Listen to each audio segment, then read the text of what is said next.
1 ते 5 वचन वाचा. दाविदाचे स्तोत्र. हे माझ्या जीवा परमेश्वराचा धन्यवाद कर. हे माझ्या सर्व अंतर्यामा त्याच्या पवित्र नामाचा धन्यवाद कर. हे माझ्या जीवा परमेश्वराचा धन्यवाद कर. त्याचे सर्व उपकार विसरू नको. तो तुझ्या एकंदर दुष्कर्माची क्षमा करीतो. तो तुझे सर्व रोग बरे करीतो. तो तुझा जीव विनाश गर्दीतून उद्धारितो. तो तुला दया व करुणा यांचा मुकुट घालितो. तो तुझे आयुष्य उत्तम पदार्थांनी तृप्त करीतो. म्हणून तुझे तारुण्य गरुडासारखे नवे होते. बस, देव बाप वाचलेली वचने आशीर्वादाची करो. एक वचनाकडे आपण 10 मिनिटं लक्ष देऊ. दुसरं वचन वाचा त्यातलं. हे माझे जीवा परमेश्वराचा धन्यवाद कर. त्याचे सर्व उपकार विसरू नको. प्रियांनो, देव बाप्पाने आपल्या विश्वासणाऱ्यांना, आपल्या सेवकांना फक्त एका गोष्टीची आठवण करून दिलेली आहे आणि त्या आठवणीच्या मोबदल्यात तो दुसरं काहीही आपल्या विश्वासणाऱ्याकडून मागण्याची अपेक्षा करत नाही. बघा किती देव दयाळू, किती देव प्रेमळ आणि किती देवाच्या मनामध्ये आमच्यासाठी सहानुभूती आहे. तो फक्त एवढा म्हटलाय की मी जे काही उपकार तुमच्यावर केले आहेत हे उपकार विसरू नका. प्रियांनो, याच्यासारखी मोठी प्रीती देवाची कोणतीच नाही. जे काही मी तुमच्यावर उपकार केले, आता देवाचे उपकार आम्हाला जर जाणायचे असले शब्दशः, तर देवाचे उपकार कुठून स्टार्ट होतात? काही जणांना वाटतं संसार प्रपंचाच्या सगळ्या गोष्टी दिल्या म्हणजे देवाने आमच्यावर उपकार केले. प्रियांनो, इथून देवाचे उपकार सुरू होत नाही. देवाचे उपकार कुठून स्टार्ट होतात माहिती का? तुमच्या नाकपुडीतला श्वास कोणाच्या नावाने चाललाय? इथून देव बाप्पाचे उपकार आहेत आमच्यावर. काही जणांना याची आठवण राहिलेली नाही. आज जे संसार प्रपंचामध्ये घडत चाललेत ना, त्यांना या गोष्टीचा शुभाशुभ आज राहिलेला नाही. पण आज असेही काही विश्वासणारे सेवक देव बाप्पाने ठेवले आहेत की त्यांना आत्मा सांगतो की तुझ्यावर उपकार मी कुठून करायला स्टार्ट केले. प्रियांनो, हा श्वास फक्त देवाच्या मर्जीने चालतोय आणि देवाच्या मर्जीने बंद होणार आहे. या श्वासावर कोणाचाच अधिकार नाही. कोणालाही असं म्हणता येत नाही की माझ्या श्वासावर माझा अधिकार आहे. कारण देवाने आपल्या मर्जीने हा श्वास आमच्या नाकपुडीत ठेवलाय. आपल्या मर्जीने तो श्वास आमचा काढून घेणार आहे. प्रियांनो, जीवनाच्या पुस्तकामध्ये देव बाप्पाने प्रत्येकाचा लेखाजोखा लिहून ठेवला आहे. जे प्रभूला ओळखणार आहे त्यांचा विशेष करून लेखाजोखा लिहून ठेवलेला आहे. म्हणून आपल्या भावी जीवनामध्ये जगत असताना देव बाप्पाचं भय कायम ठेवा. जगामध्ये सर्वात मोठ्या कामाचं प्राधान्य देवाच्या कामाला द्या. बाकीच्या कामाला खालच्या दर्जाचं प्राधान्य द्या. पण मी सेवेमध्ये पाहिलंय प्रियांनो, दुसरे सेवक विश्वासणारे काय बोलतात मला माहीत नाही, पण मी काय बोलतो हे मला चांगल्या प्रकारे पवित्र आत्मा आठवण करून देतो. लोक खोटं बोलायला घाबरत नाही. मी खरं सांगायला कधीच घाबरत नाही. देवाच्या उपस्थितीमध्ये खरं आहे ना कधी प्रगट होतं. खऱ्याला जरी सुरुवातीला सन्मान नाही ना भेटला, कालांतराने सन्मान भेटतो. खोटं क्षणभरासाठी फुगलेलं असतं, नंतर ते उघडं केलं जातं. प्रियांनो, देव बाप्पाने जर तुमच्या नाकपुडीमध्ये श्वास ठेवलेला आहे आजच्या घडीपर्यंत, देव बाप्पाच्या उपकाराची फेड तुम्ही कशी करता? आलाय ना देव बाप, इथं बसलात ना देवाच्या सान्निध्यामध्ये. देव बाप्पाने जर उपकार केले त्याची उपकाराची परतफेड तुम्हाला जर देवबाप मागत आहे वचनाप्रमाणे, माझे उपकार विसरू नको म्हटल्यावर देवबाप पण अपेक्षा करतो, त्याला पण अपेक्षा आहे. काय करता तुम्ही त्याच्यासाठी? काय प्रयोजन मनामध्ये ठेवतान की हा देवबाप्पा तू म्हटला ना तुझ्या उपकाराची आम्हाला फेड करायची विसरू नको, मी अशा तऱ्हेने तुझ्या उपकाराची फेड करायला तयार आहे. कोणता उपकार फेडता तुम्ही? रोज देवाची प्रार्थना. बरोबर आहे. हे बघा, हे तर करणं ख्रिस्ती व्यक्तीला आद्य कर्तव्यच आहे. हे जर केलं नाही तर तो ख्रिस्तीच नाही. त्याने जर या प्रक्रिया आमच्या बहिणीने सांगितलेल्या केल्या नाही तो ख्रिस्तीच नाही आहे. देवबाप त्याला म्हणणारच नाही तू ख्रिस्ती आहे म्हणून. हे करणं अत्यावश्यक आहे. पण याच्या पुढचं काय करतात? देवाला एकच अपेक्षा आहे फक्त, जर तुम्हाला खरोखर देवाचे उपकार फेडायचे असतील ना, माझं परत येणं होऊ अगर नाही हो, मी कधी काळजी करत नाही याची. कारण मी आज येऊ दे नाही येईल का मला सांगता की मी कायम ठामपणे या जगात राहणार आहे आणि ठामपणे सेवेलाच जाणार आहे. इतकं छाती ठोकून येईन का मला बोलता? प्रभूची इच्छा असली तर होईल, प्रभूची इच्छा नसली तर मग प्रभू आहे तो काही पण करायला समर्थ आहे. देवाचे उपकार जर फेडायचे असले ना प्रियांनो, लक्षात ठेवा, जोपर्यंत प्रभू येत नाही ना तोपर्यंत हा शब्द लक्षात ठेवा. न तर काय जण काय नाही हो, सेवक आलेत बसावं लागेल ना, मग ते काय सांगतात ना गपचूप ऐकून घ्यायचं. करायचं नाही करायचं आपल्या हातात आहे. त्यांना त्यांचं बोलू द्या, आम्ही आमचं करू. ते काय बघायला येणार आहेत का? खरंच मी जे सांगितलं तेच करू राहिले? मी पाहायला नाही, मी मान्य करतो, मी नाही म्हणत मी पाहायला आहे, पण देव तर आहे पाहायला तुम्हाला. कारण देव ऐकतोय की माझे विश्वासणारे माझ्या सेवकाच्या संपर्कामध्ये त्यांनी काय ऐकलं. एकच उपकार देव बाप्पाचा फेडण्याची तयारी ठेवा, आणि तो पण प्रभू येईपर्यंत. क्षणभराचा नाही, एक दिवसाचा नाही, एक महिन्याचा नाही, एक वर्षाचा नाही, प्रभूचं दुसरं आगमन होईपर्यंत तो उपकार फेडण्याच्या तयारीत प्रत्येक क्षणाला तुम्ही दिसले पाहिजे. प्रत्येक क्षणाला बरं का, सेकंदाला दिसले पाहिजे. तुम्ही म्हणता ना रे बापरे, वयोवृद्ध दास आले तर ना असा काय उपकार देव बाप्पाचा फेडायसाठी आम्हाला सांगणार आहेत. फार काय मोठा उपकार फेडायचा देव बाप पण तुमच्यावर लादीत नाही प्रियांनो. मोठं ओझं तो तुमच्याकडून मागत नाही. कागदाला तरी वजन आहे त्याच्यापेक्षा हलकी अपेक्षा देवबाप तुमच्याकडं करतोय. आणि काय अपेक्षा करतोय? फक्त बायबलच्या कोणत्याही वचनाचा विरोध करू नका. कोणत्याच वचनाला टार्गेटचं वचन करू नका की हे वचन मला पटत नाही, हे वचन मला चलत नाही. देवाने तुमच्या पसंतीने बायबलमध्ये वचनं लिहिलेले नाही, त्याने त्याच्या पसंतीने लिहिलेत आणि त्याच्या गौरवासाठी ते लिहिलेत. आणि आमच्या मुखातून तो गौरव करून घेतो त्या वचनाचं. प्रियांनो, स्वर्गात जायची सगळ्यांना आशा लागली आहे ना. सगळ्यांना वाटतं प्रभू आला की चाललो स्वर्गात. जे बायबलच्या वचनाला दोष लावतात, शंका काढतात, वचनाविरुद्ध कपट मनात ठेवतात, सांगा त्यांचं जाणं होईल का स्वर्गात? इस्रायली लोकांनी मोशेचं ऐकलं नाही. मोशे सांगायचं ह्या वाटेने चला, हे मी सांगतो ते करा, नव्हते ऐकत. ते म्हणायचे आमच्यावर हुकुमशाही नको करू, आम्हाला आमच्या मनाची आझादीने जगू दे. फारोच्या गुलामगिरीमध्ये आम्ही फार गुलामी सहन केली, आता आम्हाला तू मोकळ्या मैदानात आणलंय ना, आम्ही आमच्या मनाने वागू.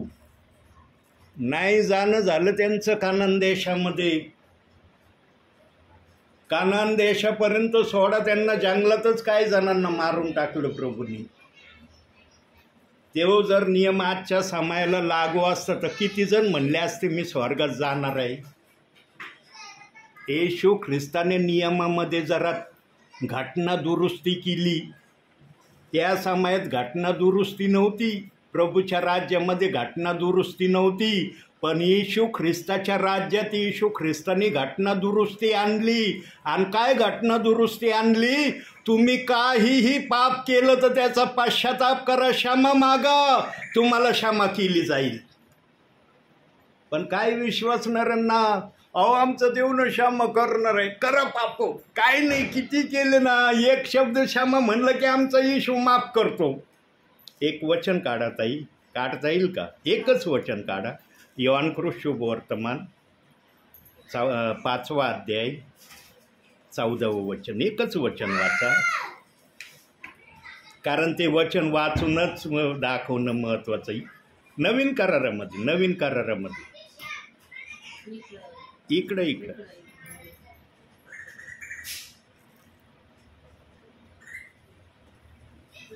योहान नाव आहे.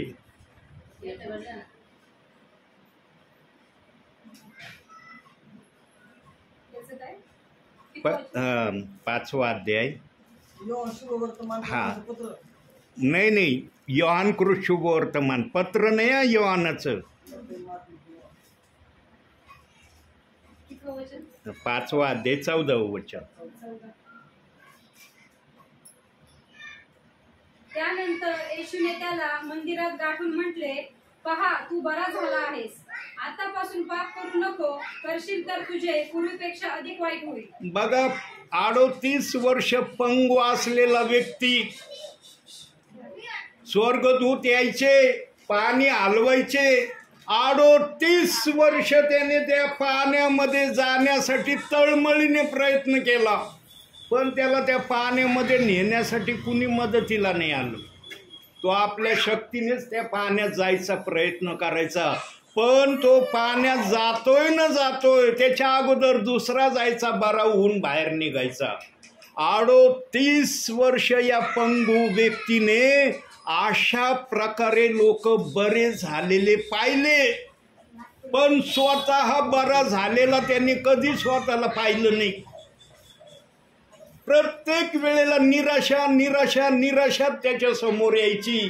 त्याचं मन पण त्याला म्हणत असेल, अरे मला कधी या पाण्यामध्ये उतरण्याची संधी भेटन. 38 वर्ष त्यांनी प्रतीक्षा केली. प्रियांनो, साधन आहे 38 वर्ष वाट पाहणं. मनुष्याला 1 महिना वाट पाहणं कठीण जातं. त्याने 38 वर्ष वाट पाहिली त्या पाण्यामध्ये जाऊन पूर्णपणे बरं होण्याची, पण त्याला बरं होता आलं नाही. हे बघा, जे मनुष्याला कळत नाही ते प्रभूला कळतं. अरे याला बरं व्हायची इच्छा आहे. 38 वर्ष याने तळमळ केली, येशू त्याच्याकडं आला. मग त्यांचं संभाषण काही बायबलमध्ये लिहिलेलं नाही एवढंच डिटेलमध्ये, पण काही गोष्टी बायबलमध्ये दिल्यात, त्या वचनात 1 ते 13 वचनात सांगितल्यात. प्रियांनो, येशू ख्रिस्ताने जेव्हा त्याचे शब्द ऐकले, कळवळ्याची वाणी त्याच्या मुखातली जेव्हा ऐकली ना त्या पंगू व्यक्तीची, येशूच्या हृदयामध्ये त्याच्याविषयी कळवळा निर्माण झाला. आणि तो काय म्हणला, उठ, आपली बाज घेऊन चालू लाग. आणि तत्काळ तो उठला आणि आपली बाज घेऊन चालायला लागला. चालत असताना येशू म्हणला, 1 मिनिट थांब, तू बरा झालास ना, तुला कळतंय ना तू बरा झाला? म्हणे, हो मी बरा झालो, मला दिसतंय. इथून पुढं पाप करू नको. पाप करशील तर तुझं जे पहिलं आहे ना त्याच्यापेक्षा अधिक वाईट होईल. आणि त्या पंगू व्यक्तीने तेवढा शब्द ऐकला आणि भावी जीवनामध्ये बायबलमध्ये पुढं कुठंच आलं नाही त्याच्या नावे की पंगू व्यक्तीने येशू ख्रिस्ताविरुद्ध पाप केलं. त्या काळातले विश्वासणारे असे होते प्रियांनो, जे ऐकायचे ना त्याप्रमाणे करणारे होते. पण या समाजातले प्रियजन ऐकणारे करणारे कमी आहे. ऐकायला सर्व ऐकतात, पण करण्याची प्रक्रिया आली ना मग नाही जमणार. हो, इथं नाही जमणार, आम्हाला बोलायला जमन, करायला जमणार नाही. प्रियांनो, स्वर्गात जायचंय ना तर वचनाप्रमाणे आचरण करण्याची प्रक्रिया जर तुमच्या जीवनात असली ना तर देवबाप म्हणन, माझ्या उपकाराची यांनी खरोखर फेड केली. हा श्वास देखील तुमच्या मर्जीचा नाही आहे, प्रभूच्या मर्जीचा आहे. आणि धन्य तुमचे कान आहे, धन्य तुमचे डोळे आहेत की सेवकाच्या द्वारे आत्म्याचा निरोप तुम्ही ऐकत आहात. यांनो, देवाचा नेहमी आपल्या जीवनामध्ये आदर करण्याची भावना ठेवा. जगामध्ये कोणत्याच कामाला प्रथम जागा देऊ नका, देवाच्या कामाला प्रथम जागा द्या. कुणी विरोध केला तरी म्हणायचं चालेल, माझ्या देवाचा मला सन्मान करायचा आहे. प्रियांनो, देवबापनं फक्त देवाचा आदर सन्मानाचा तहानेलेला भुकेलेला आहे. आणि ही प्रक्रिया एदेन बागेपासून देवाच्या मनामध्ये आहे. तुम्ही असं समजू नका, अरे आमच्याद्वारे प्रभूला याची अपेक्षा आहे. एदेन बागेपासून त्याला या गोष्टीची आशा आणि अपेक्षा लागली. पण त्याची आशा आणि अपेक्षा देवबाप स्वतः पूर्ण करणार आहे. 1000 वर्षाचा कालावधी बायबलमध्ये त्यांनी राखून ठेवलाय. प्रगटीकरण 20वा अध्याय 6व्या वचनामध्ये त्यांनी आपल्या स्तुती आराधनेचा कालावधी राखून ठेवलाय. त्या समयात सैतान येणार नाही गडबडी करायला. जसा एदेन बागेत आला तसा येणार नाही. आणि ज्या व्यक्तींना स्तुती आराधना करण्यासाठी देवबाप्पांनी सम्मिलित केले, तेवढेच जण प्रभूची स्तुती आराधना 1000 वर्ष करणार आहेत. मग त्या 1000 वर्षाच्या स्तुती आराधनेमध्ये देवबाप्पाची इच्छा आहे की तुम्ही पण सम्मिलित व्हावं. मी तर वेळ घालवायला नाही आलो. माझा देव मला कधीच वेळ घालवायला पाठवित नाही. माझा देवाला म्हटलं, देवबाप्पा तुझं गौरव करायचं ना, तर योग्य त्या प्रकारे गौरव करायला मी तयार आहे. हा, मी जर काचकूच केली ना, मला फटके बसव. मला होतं का माहिती तुम्ही बाहेर गेलेला आहात आणि येणार आहे. बघा, माझी गाडी येती न येती तर तुम्ही रिक्षातून उतरत होते. हे असतं देवाच्या आत्म्याने देवाच्या सेवकाला पाठवल्याचं प्रमाण. आणि आल्यानंतर देवबाप्पांनी ताबा घेतला. मी म्हटलं आता 2 शब्दाची प्रार्थना करून निघू. पण आमच्या या बहिणीच्या हृदयात देवबाप्पांनी कार्य केलं. आमच्या बहिणीच्या आत्म्याला देवाचा शब्द ऐकण्याची इच्छा झाली. प्रियांनो, जीवनामध्ये देवाचं वचन ऐकायला कंटाळा करू नका. थोडा वेळ त्याच्यासाठी जरूर राखून ठेवत जा.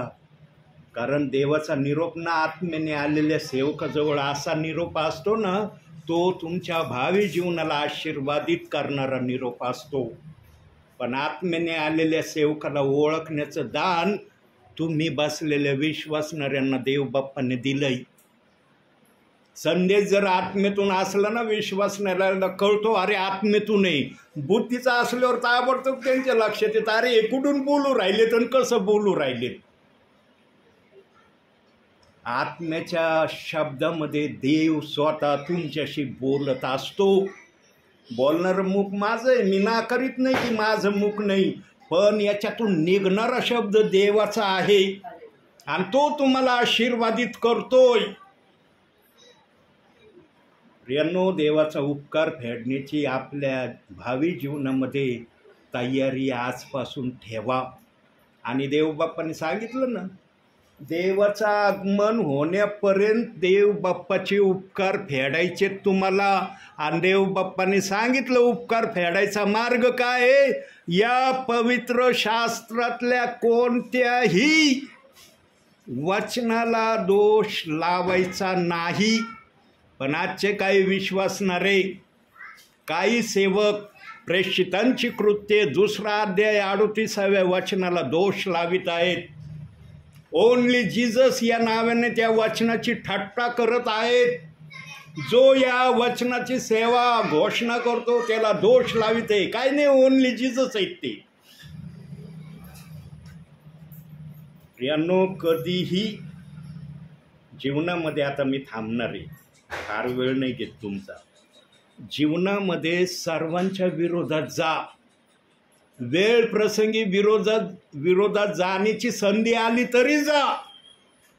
बघा, देवाचा शब्द परत ऐका. देव बाप काय म्हणत आहे, जीवनामध्ये सर्वांच्या विरोधात जा आणि वेळ तशी आली तरी जा. पण देवाच्या विरोधात जाण्याची चूक कधी करू नका. देवासमोर नेहमी नम्र राहा. देवबाप कधी जीवनामध्ये तुम्हाला इतक्या वाईट पेच प्रसंगामध्ये नेणार नाही आणि वाईट कृत्य करण्यासाठी तुम्हाला प्रेरणाही देणार नाही. पण कधी कधी जीवनात येतो चढ आल्यावर मनुष्याला समजत नाही. दुःख आल्यावर बघा, एखाद्याच्या जीवनात दुःख आलं ना, तो देवाला वाईट बोलायला स्टार्ट करतो, भरभुरं बोलतो. याच्यासाठी आलो का प्रभू तुझ्या नावात? याच्यासाठी विश्वास ठेवला? मी तर तुझ्याकडे आशीर्वादासाठी आलो होतो. काय हे संकट माझ्या समोर आहे? आणि ही प्रक्रिया मी स्वतः केली. मी दुसऱ्याचं नाव नाही घे. मी कधी दुसऱ्याचे दोष दाखवित नाही. मी नेहमी माझे दोष उघड करतो. माझ्या जीवनात मी बोललोय देव बाप्पाला, किती वेळच बोललोय, मी मोजून नाही ठेवलं, पण बोललोय मी.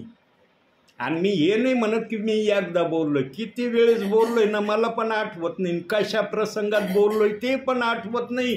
पण देवाचा आत्मा म्हणतो तू एकापेक्षा अधिक वेळेस माझ्या नावाला उलटून बोललेला आहे.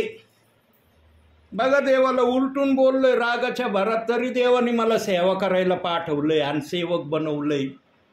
देव बाप्पाला ना आपले पाप कबूल करणारा व्यक्ती आवडतो. म्हणून वचनात लिहिलंय, जो आपले दोष झाकून ठेवतो त्याचं कधी चांगलं होत नाही. जो आपले दोष कबूल करून सोडून देतो त्याच्यावर दया होती. मी माझे पाप कबूल करून सोडून दिले. आता नाही देव बाप्पाला मी उलटून बोलत. आता मी स्वतः सेवक आहे. मी जर दुसऱ्यांना शिकवतोय तर मी उलटून बोलन का? आणि जर कोणाच्या कानावर गेलं, अहो हे दुसऱ्याला फार ओरडून शिकवितात, पण हे आजही देवाला उलटून बोलतात, कोणता विश्वासणारा मला घेईन का घरामध्ये प्रार्थनेला? म्हणते ना का, या ब्रदर सांगा संदेश म्हणून प्रियांनो, शेवटी एक वाक्य ऐका, डोळे बंद करा. आपल्या जीवनामध्ये आजपासून आपल्या भावाचा, आपल्या बहिणीचा आपल्यापेक्षा तुम्ही जास्त सन्मान करणारे होताल, असा निर्धार प्रभूच्या उपस्थितीमध्ये तुमच्या मनामध्ये आज धरून प्रभूमध्ये चालण्याची प्रक्रिया करा. डोळे बंद. वाचलेल्या वचनातून देवबाप तुम्हाला आणि मला भरपूर आणि भरपूर आशीर्वाद देऊ. आमेन. एक सेकंद आपण शांत राहूया प्रियांनो. आपल्या मनाला आपण स्थिर करूया, मग आपण प्रार्थनेत जाऊ.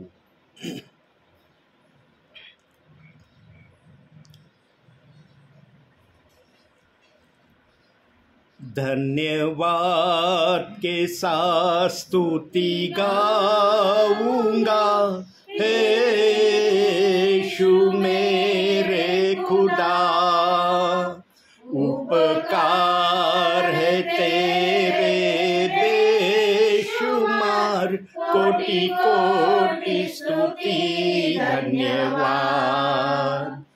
धन्यवाद के साथ स्तुति गाऊंगा, हे यीशु मेरे खुदा, उपकार है तेरे बेशुमार, कोटि कोटि स्तुति धन्यवाद.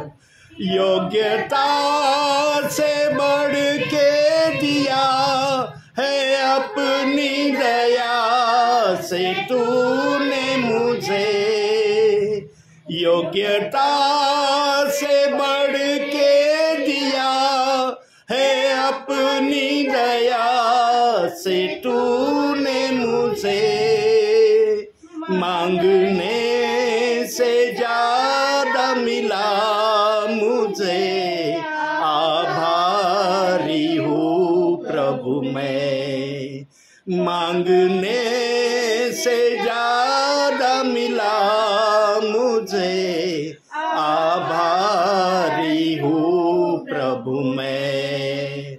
धन्यवाद के साथ स्तुति गाऊंगा, हे यीशु मेरे खुदा, उपकार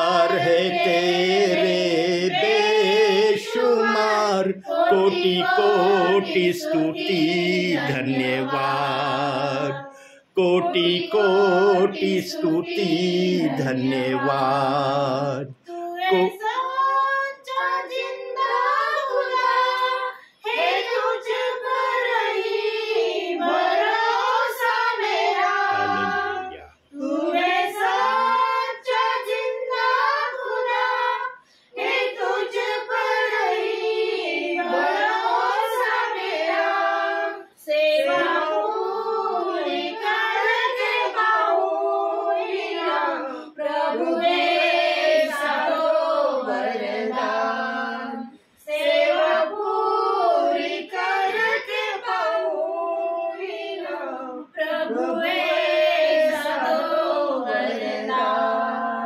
धन्यवाद के साथ स्तुति गाऊंगा, हे यीशु मेरे खुदा, उपकार है तेरे बेशुमार, कोटि कोटि स्तुति धन्यवाद, कोटि कोटि स्तुति धन्यवाद।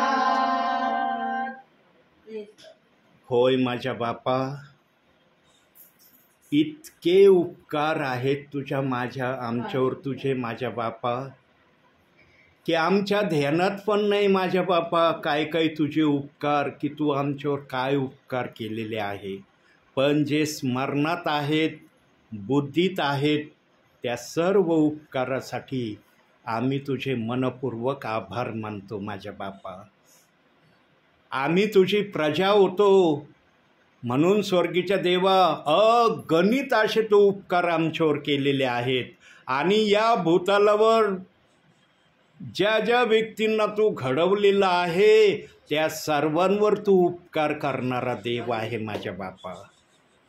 तुझ्या उपकारामध्ये भेदभाव नाही आहे माझ्या बापा, एक सारखे तुझे उपकार आमच्यावर आहेत। स्वर्गीच्या देवा, आज तुझ्या आत्म्याने तुझ्या उपकाराचे आम्ही उतराई कसे होऊ शकतो, तुझ्या उपकाराला आम्ही कसं फेडू शकतो, याचा एक छोटासा मार्ग तू या बहिणींना वचनातून दाखवला।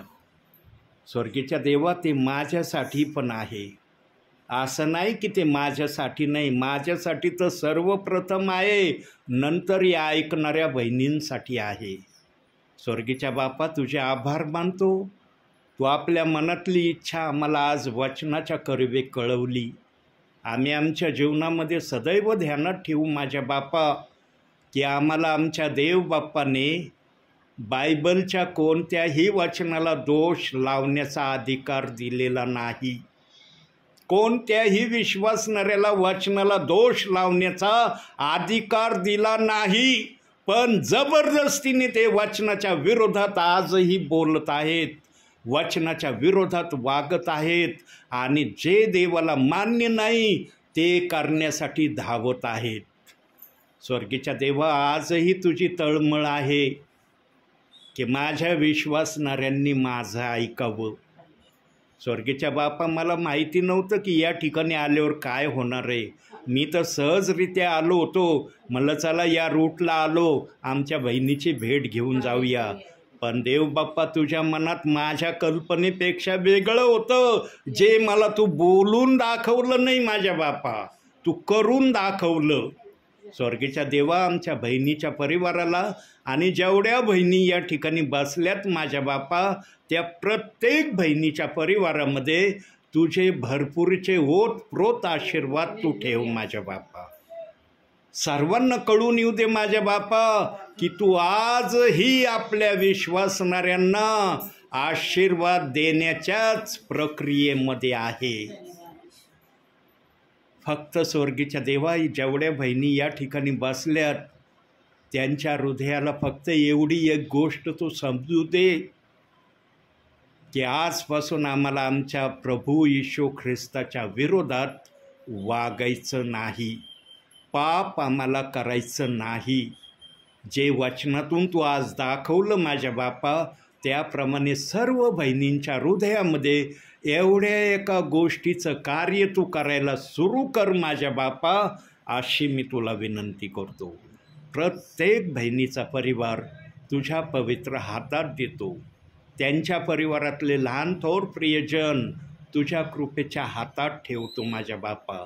सर्वांबरोबर तू आहे याचा सर्वांना अनुभव येऊ दे, अशी मी तुला विनंती करतो. हे घर, ही जागा सदैव आशीर्वादाने भरलेली ठेव माझ्या बापा. या घरातल्या तेला मिठापिठाला आणि सर्व वस्तूंना तू सदैव आशीर्वाद दे माझ्या बापा. आज आमच्या बहिणीने आपल्या सेवकाचं जे आगत स्वागत केलं आहे माझ्या बापा, ते आगत स्वागत सेवकाचं नाही माझ्या बापा, तुझं केलं आहे. होय माझ्या बापा, तुझं आगत स्वागत आमच्या बहिणीने केलेलं आहे. आणि आमच्या बहिणीने जर एवढा आदर सन्मान तुला दिला आहे माझ्या बापा, तर आमच्या बहिणीला तू ओतप्रोत आशीर्वादाच्या अधीन सदैव ठेव माझ्या बापा. त्यांच्या मनातल्या हर एक इच्छा तू पूर्ण कर आणि त्यांच्याद्वारे तू सदैव उंचावला जा, अशी मी तुला प्रार्थना करतो. आजच्या आलेल्या वचनासाठी तुझे आभार मानतो माझ्या बापा. आपल्या सेवकाला इथपर्यंत तू घेऊन आला आणि तुझ्या मनात काय होतं ते वचनातून पवित्र आत्म्याच्याद्वारे आपल्या विश्वासणाऱ्यांना तू निरोप दिला, यासाठी तुझे मनापासून आभार उपकार मानित ही लहानशी विनंती तारणारा प्रभू येशू ख्रिस्त याच्या प्रिय आणि गोड नावानं मागतो, म्हणून तो ऐक माझ्या बापा. आमेन. हे आमच्या स्वर्गातील बापा,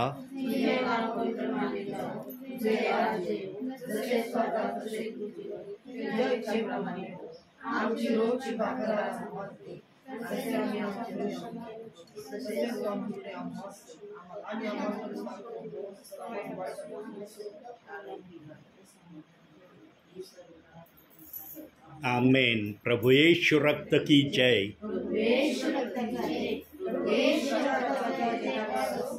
आमेन.